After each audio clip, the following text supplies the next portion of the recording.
واسباب العلم دی وی وهو صفة يتجلى بها المذكور لمن قامت هي به.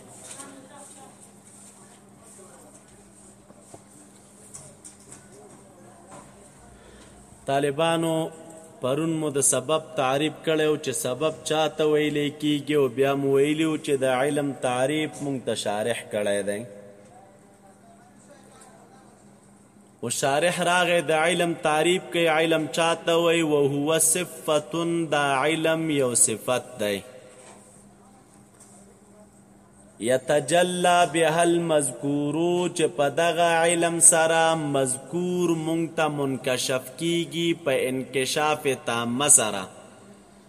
دې ته سوچ کوئ دا علم یو صفت دی دا علم یو صفت دی طالبه چې په دغه صفت سره یتجلی تعبیر کوو ای یتضحو واضح کیږي او ښکاره کیږي یا یتجلی چې په دغې صفت سره منکشف کیږي څه شی المذکورو په دې صفت سره منکشف کیږي مذکور نه مراد طالب معلوم دی دا د علم تعلقه چې د کوم شي سره راشي هغه مذکور او معلوم شی چې دی منکشف کیږي چاته منکشف کیږي لمن قامت هغه چاته قامت چې قائم وي څه شی وي طالبه قائم وي څه شی قائم وي الا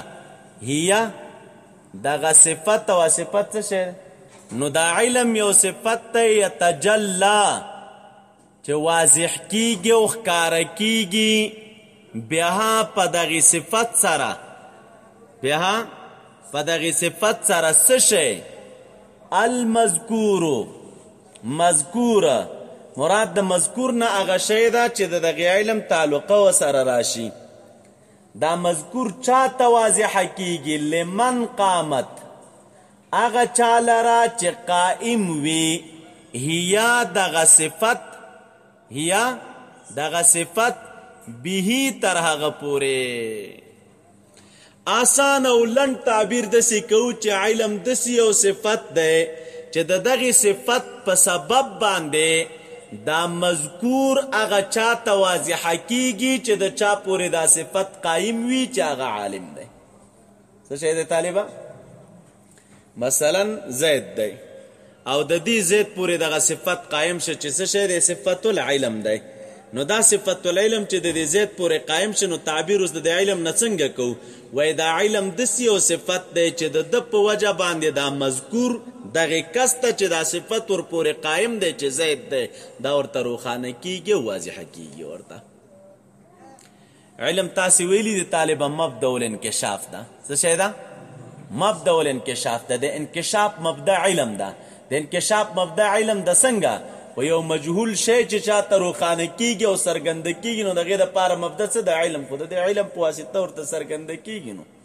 او د دې علم په واسطه ورته روښانه کیږي دقې شي ته طالب علم ویلی کیږي ساده تعبیر مو ځان سره یاد که خو یو ټکي ته تاسو سوچ کوئ طالب حدیث ته راشي چې لږ مو په مازغه نورم خلاص شي دا دې چې وای وهو صفتون دا علم یو صفت دی نو صفت تاسو پیژندلی چې صفت چاته ویلی کیږي صفت عبارت دی عن المعنى القائم بالغیر صفت هغې معنا ته وایي چې کومه معنا تر غیر پورې قایمه وي کومه معنا چې د غیر پورې قایمه هغې ته څه ویلی کیږي صفت ویلی کیږي او په دغه اعتبار باندې دا معنا د صفت بیا عامه ده دغه معنا د صفت هغه اعراض چې کم قائم وي تر اجسامو پورې هغې تم شامله ده لکه سواد بیاض سواد یو معنا ده چې قائمه ده تر دې جسمه پورې بیاض یو معنا ده چې قائمه ده د چا پورې تر دغې جسمه پورې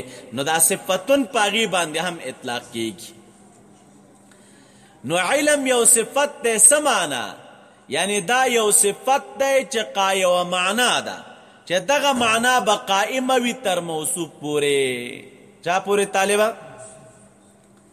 دا معنا به قائمه وي تر چا پورې دا رستو چې وی یتجلا بها المذکورو نو دا یتجلا نه تعبیر په یمتازو سره وکي ام سیدا دا علم یو صفت ده یتجلا ای یمتازو چې ممتاز کیږي با جدا کیږي با به پدې سره المذکورو پدې سره به ممتاز کیږي څه شي المذکورو پدې سره به ممتاز کیږي دا مذکور خو چا لره لمن قامت هي به چې هغه عالم دی یعنی دی عالم ته به امتیاز د معلوم کوي د معدانه چانه طالبه دا علم داسې یو صفت دی چې عالم ته به امتیاز د چا کوي د چا نه به ورته کوي امتیاز د معدانه د دې معلوم نه علاوه چې کم نور شیان دي نو دا علم را لګیږي دی دا معلوم ممتازه کوي دی عالم ته د چا نه د معداونه هلک ستا علم په چا راغی په زید راغی نو څه معنا علم دی په زید راغی نو دا علم یو صفت دی چې دی علم تا ته دا زید ممتازه که د چا نه د معدانه نو علم دی په زید راغلی نو علم دی په زید څه رقم راځي خو ودې پېژنده چې زید حیوان ناطق مع هذا التشخص نو همدقه ستا علم په دې زید راغی او دې علم تا ته دا زید د معدانه جدا که چې ګوره معدا بکر خالد دغې ګوره خپل تشخص دغې پیږي او کار خو زید دغه شی دی دې ته څه ویلی کېږي طالب علم ویلی کېږي نو دا من قام به دې ټکي ته ګورئ من قام به چې د چا پورې دا صفت قایم وي نو دا طالبه دغه کس دا من قام به دا ممیز دی دا تمیز څوک راولي چې د چا پورې دا صفت قایم وي که نه دا څه شی دی دې ته ممیز وی دا من قام به او دا معلوم نه دی معلوم دا چې کم شی تا ته را معلوم شه دقې شي ته دوی ممیز وی په صیغې د اسم مفعول سره ځکه تمیز د ده راغلی دی او طالبه ممیز عنهو یې څوک دي نو هغه اغیار دي څه شی دي اغیار دي نو خلاصه دا راوځي چې دی عالم ته به دا معلوم په سبب د علم سره ممتاز شي په سبب د علم سره څه شی شي خو دا تعبیر چې موږ او تاسې وکړو مخکې مو ویلي چې صفتون کوئ نو صفتون سره د صفتون په اعتبار سره دا شامل چا ته هغه اعراضو ته هم دی چې کوم اعراض قایمي تر چا پورې خو چې کله اوس موږ راغلو دغه صفت مو لګو قید مو لګو چې وهو صفت یتجلی بها المذکور لمن قامت هي به نو په دې سره دا اعراض څه شی شوله هغه اعراض چې قایم تر اجسامو پورې وه هغه ووتل ولې ځکه دلته موږ وویلې چې دا لمن قامت هي به دا ممیز دی تمیز څوک راولي چې د چا پورې دا صفت قایم وي ممیز څوک دی دا معلوم ممیز عنهو څوک دا اغیار تمیز د چا په سبب راغی د دې علم او د دې صفت په سبب باندې تمیز راغی نو چې کله مو وویلې چې لمن قامت هي به دا ممیز ده نو د دې نه هغه صفات ووتل چې کوم صفات د اجسامو پورې قایم دي هلته ټیک ده چې قیام شته دی خو طالبه دا من قام به ممیز نه ده څه شی نه دی دې دیوال پورې دا سپینوالی قایم دی نو دا دیوال ممیز دی دا تمیز دیوال راوستی نه تمیز خو نفس ناطقه راولي څوک راولي طالبه نو په دې سره دا نور صفات خپله د تعریف د علم نه ووتله ځکه په دې کې دا من قامت به هي به چې دی دا ممیز دی او دیوال پورې چې کوم صفت قایم دی نو دیوال څه شی نه دی ممیز نه دی څه شی نه دی طالبه په تعریف خو انشاءالله پوه شولئ دا د تعریف مقصد و نورې قصې پکې کوو تاسو راځئ دی وی وهو صفت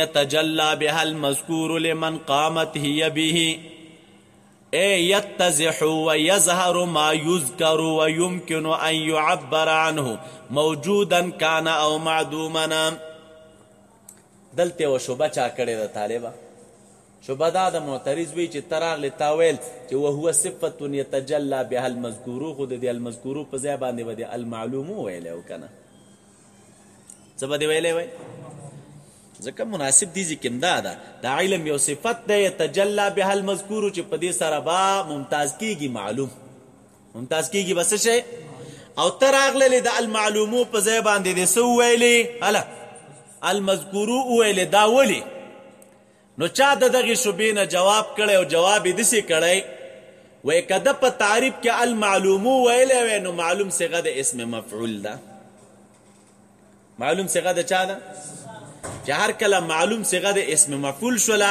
نو اوس په دې ځای کې ګوره معلوم مشتقي ده او د مشتقي په ضمن کې مبدا پرته وي نو ګویا کې د المعلومو په ضمن کې څه شی پروت دی علم پروت دی ځکه مبدا د معلوم هم څه شی دی علم.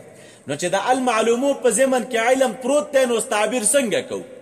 که چېرته موږ داسې ویلی وی چې وهو صفة یتجلی بها المعلومو نو طالب علم هم معرف و، او په دې تعریف کې وهو صفة یتجلی بها المعلومو د معلوم په ضمن کې بیرته علم پروت و، نو دا یې څه شی دی؟ معرف دی. دا څه شی دی؟ نو که چېرته هلته معرف هم علم وی او په تعریف کې تا هم علم راوړی وای او تعریف د علم د بیرته په علم باندې کړی وای، نو دې شي ته ویلی کېږي تعریف شیء بنفسه، او تعریف شیء بنفسه چې دی دا څه شی دی؟ دا باطل دی. څه شی دی طالبه؟ د دې څه وجه ده چې تعریف شیء بنفسه دا باطل دی؟ د هغې دپاره وجه دا د دوی وی ادراک د معرف دا مؤخر وي د ادراک د معرف نه. ته به یو ځل د چا ادراک کوې نو د هغې نه بعد به بیا ادراک د چا کوې، او طریقه د ادراک مې درته ویلې وه چې ته ادراک د معرف وکړې نو دا معرف به مرأت کې بیرته معرف ته، نو معرف به درته رامعلوم شي. نو ادراک د معرف مقدم دی په ادراک د معرف باندې، او د معرف ادراک دا د ادراک د معرف نه مؤخر دی، دا وروستو راځي. او البته تعریف پیژنې، تعریف نه بعد به ستا علم په چا باندې راځي؟ په معرف باندې راځي، هغه به درته راڅرګندېږي. او په دغه دوران کې چې علم هم معرف دی او علم هم معرف دی، نو دې صورت کې لازمیږي تقدیم شیء بنفسه و معرفت شیء بنفسه. معرفت شی په خپل نفس باندې او معرفت شی په خپل نفس باندې دا ناروا دی. ولې ناروا دی؟ وایي ځکه دغه صورت کې لازمیږي اخذ د محدود په حد کې او اخذ د محدود په حد کې ناروا دی. دا د اخذ د محدود د حد دپاره چې موږ او تاسو وجه ذکر کوو کتابو کې درته دا راځي چې هلکه اخذ د محدود په حد کې ناروا دی. نو وجه همدغه ده. اخذ د محدود په حد کې ولې ناروا دی؟ وایي ځکه په اخذ د محدود علی الحد کې لازمیږي تقدیم د شی په خپل نفس باندې، او لازمیږي تعریف شیء بنفسه، او تعریف د شی په خپل نفس سره څه شی دی؟ دا څه شی دی طالبه؟ نو وایي ځکه مو المعلومو ونه ویلې بلکې څه شی مو وویلې؟ المذکورو مو ویلې. دا جواب چا کړی؟ خو طالب شارح خیالي بیرته په دغې جواب باندې رد کړی دی. خلاصه د رد د شارح خیالي دا ده، ویل که دا المعلومو به دې ویلی و که نه، دا ته چې کوم نقصان نه ډارېږي نو دا نقصان نه راځي. ولې؟ ځکه دا خو قانون دی، موږ فن د دې په دغې فن کې لګي چې فن د علم الکلام دی. نو هلته چې کوم معرف دی او وروستو کوم معرف کې کوم علم راځي، وایي د دې او د هغې ترمنځ سره فرق شته دی، او فرق اساسي او بنیادي دا دی چې المعلومو دا علم چې کوم په جانب د چا کې دی؟ هله معرف کې دی، او کوم علم چې په جانب د معرف کې دی. د دې دواړو په منځ کې فرق دی. فرق دا دی کوم علم چې په جانب د معرف کې دی مراد زمونږ د هغې علم نه هغه علم دی چې کوم شي ته علم ویلی کېږي په اصطلاح د اهل کلامو کې، نو مراد د هغې علم نه علم اصطلاحي دی عند اهل الکلام. او کوم علم چې په جانب د حد کې ذکر دی نو مراد د هغې نه زمونږ علم لغوي دی چې مطلقا راځي په معنا د دانستان سره. نو چې اړخونه جدا شول، یو په معنا د چا سره شه او بل په معنا لغوي سره شه، نو بیا اخذ ته محدود په حد کې د کوم ځای راغی. دا یوه خبره شوله. دویمه وجه چا دا ذکر کړې دا وایي که المعلومو یې ویلی وی نو دلته یو نقصان داته. هغه نقصان دا وایي تعریف ته علم به شامل شوی وی تنها علم بالموجودات. تعریف د علم به شامل شوی چاته؟ تنها علم بلا موجودات تا، نو علم بالمعدومات به ورنه وتلی وی. هلکه دا ولي؟ وایي ځکه لفظ د معلوم چې ذکر شي نو دې کې علم دی، او د علم تعلقه د موجوداتو سره راځي. د علم تعلقه د چا سره راځي؟ او تعلق العلم بالمعدوم دوی وی دا باطل دی، او سره د دې نه چې علم په موجوداتو او معدوماتو دواړو باندې شته دی. علم په موجوداتو او معدوماتو ولې شته؟ طالب شریک الباری ممتنع دی، معدوم دی. او الله موجودون دا څه شی دی؟ موجود دی. زمونږ په دواړو باندې علم شته، او علم مو ولې شته؟ ولې که چېرته زمونږ په دغې ممتنع باندې او په دغې معدوم باندې چې شریک الباري وی علم نه وی، نو وروستو د معدومون حکم ورباندې څنګه صحیح کېږي؟ دا موږ چې رالګېږو په شریک الباري باندې حکم د ممتنعون یا د معدومون کوو، نو یو ځل موږ د شریک الباري تصور کړی دی او علم ورباندې لرو، د هغې نه وروستو ځکه حکم پې د معدومون کوو. که دا شریک الباري موږ ته معلوم نه وی او د قبیلې د مجهولاتو نه، نو حکم علی المجهول څوک کوي؟ نه کوي که نه. حکم علی المجهول څوک نو معلومیږي چې علم په معدومات هم شته او علم په موجودات هم شته. نو که دلته دوی رالګېدلی وی تنها المعلوم ویلی وی نو دا شامل ده علم بالمعدومات ته او علم بالموجودات ته او علم بالمعدومات ورنه وته. ولې وتل ورنه؟ ځکه د علم تعلق د معدوم سره نه راځي. نو په دې اساس باندې دی راغی المذکور ویلی چې هم شامل شي چاته او هم شامل شي چاته طالبه. دلته بیا که څوک اعتراض وکړي چې هلکه تا المذکور تعبیر په مذکور سره وکړه، نو تعبیر په مذکور سره وکړه نو متبادر د مذکور نه مذکور بالفعل دی، اعتراض وي. او دې طرف ته مذکور بالفعل خو بیا موجودات دي. مذکور بالفعل بیا څه شی دي؟ خو علم بالمعدومات نه بیا ووته نو دی راغی جواب یې وکړو چې مراد د مذکور نه هغه دی چې من شانه الذکر، چې ذکر پکې ممکن وي، که بیا بالفعل ذکر شوی وي لکه موجودات او که بالقوه ذکر وي لکه معدومات. وشوه همدې وجې نه تاسو د لاندې ناقد ته وګورئ هغه څه وایي وهو صفة یتجلی بها المذکورو. هلکه مراد د مذکور نه څه شی دی؟ و من شانه ان یذکره. دا د من شانه ان یذکره نقطه دی د دې دپاره ږدي چې هلکه مذکور عام دی، مذکوره بالفعل وي او که بالفعل وي لکه موجودات او که بالقوه وي لکه څه شی طالبه معدومات راواخله. څه شی راواخله؟ په دې ځای باندې انشاءالله تاسو پوه شولئ. وهو صفة يتجلى بها المذكور لمن قامت هي به يتضح ويظهر ما يذكر، چې په دې سره روښانه کیږي او څرګندیږي هغه څه چې کوم شی ذکر کولی شي. دلته یو خبره چا بله کړې ده طالبه، ګرچې شارحین ورباندې بیرته رد کړی دی، هغه دا ده وی دا المذکورو چې راغلی دی د مذکورو دوه ترجمې دي. یو مذکور د ذکر نه دی، ذکر لسانی ته وی، او بل مذکور د ذکر نه دی په ضمیر سره او دا ذکر قلبي ته وی. او دلته مراد اول دی دویم نه دی. ولی؟ ځکه ذکر قلبي خو علم دی، نو بیا اخذ ته محدود په چا کې راځي؟ په حد کې راځي. او ذکر لسانی چې دی هغه علم نه دی. دا ترجیح بیرته دا توجیح بیرته شارح څه شی کړی رد کړی د لاندې راځي راته را دې پې وکړه چې دا ماخوذ د ذکر نه دی او که د ذکر نه ماخوذ شي دواړه صحیح دي. دلته مغه مخکنۍ خبره مونږ کوو که ته وایې چې هلکه څه شی راځي دلته علم دی، اخذ د محدود په حد کې راځي، اخذ د محدود په حد کې نشته دی. ولې نشته؟ ځکه چې کوم علم په جانب د محدود کې دی هغه ځان ته دی، او کوم علم چې په جانب د حد کې دی نو هغه څه شی دی؟ هلته معنا اصطلاحي د علم مراد وه، او دلته مراد د علم نه څه شی دی؟ معنا لغوي د علم ده.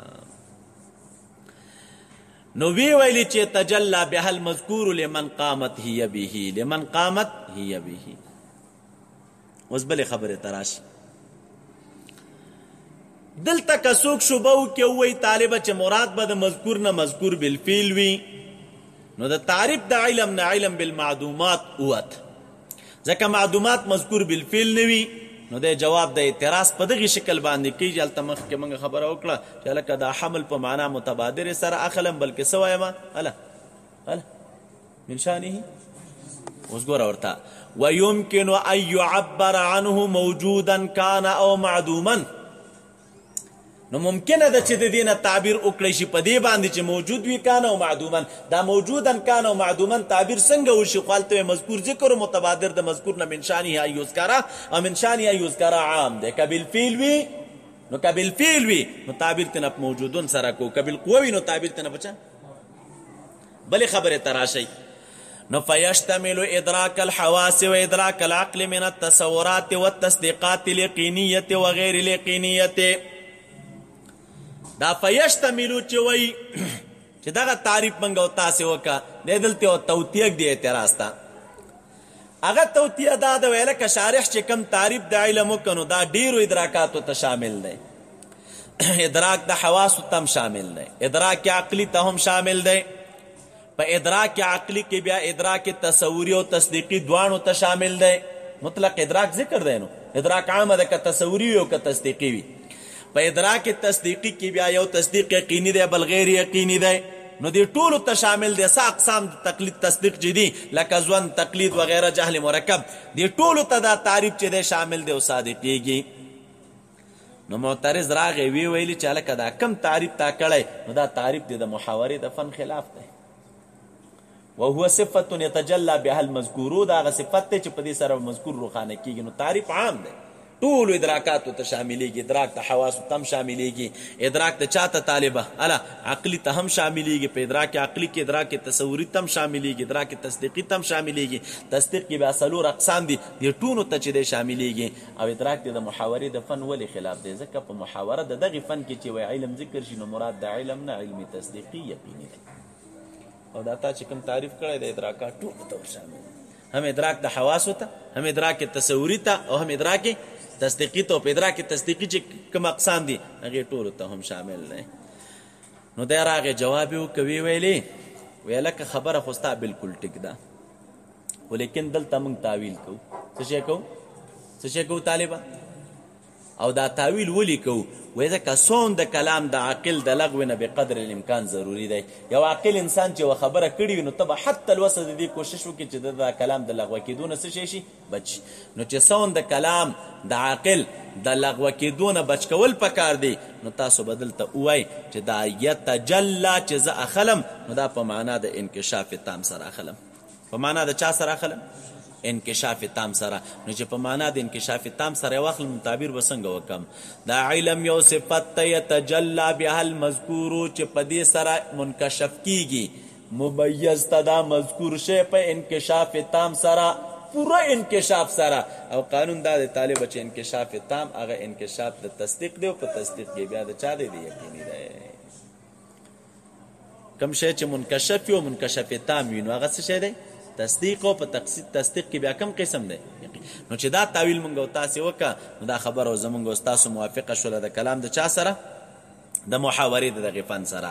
نو فیشتمل ادراک الحواس، لکه یو شي ته په باصره معلوم کړي، هغه داسې معلومیږي که تا باصره یو شي ته مخامخ کړله، په دې باصره کې طالبه څه شی پرتې دي؟